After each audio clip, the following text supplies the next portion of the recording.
The 1991 Harley-Davidson FXLR, part of the Softail family, epitomizes the classic cruiser style.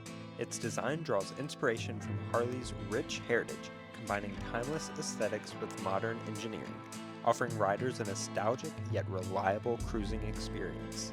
Powering the FXLR is a robust, air-cooled V-twin engine delivering the signature Harley rumble and a satisfying dose of torque. This powerhouse not only provides a distinct riding experience but also emphasizes the raw, elemental feel that defines Harley-Davidson motorcycles. Thanks so much for watching. I want to talk real quick about our sponsor, us. A great way to support the channel is by going to our eBay store and ordering parts you need. We ship globally and offer free shipping within the US. We also ship quick and have a wide array of used parts, including parts from this bike. Check out the link at the top of the description for links to this bike's parts, or check out the link a little further down in the description to view our full inventory. The FXLR features Harley's innovative Softail suspension system, concealing the rear shocks beneath the bike.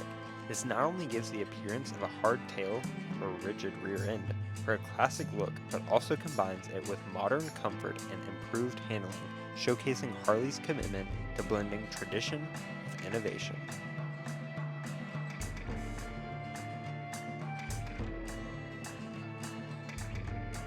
Thanks for watching this time-lapse teardown. If you like this style of content, then you're sure to like some of the other videos that we've put out. Feel free to click one of these videos that are popping up, or if you want to see everything that we've done, it's easiest to just go to our channel here, and while you're there, you can click the subscribe button and like and comment on some of our stuff. We respond to all of the comments, and we really appreciate it. So go ahead and do that for us.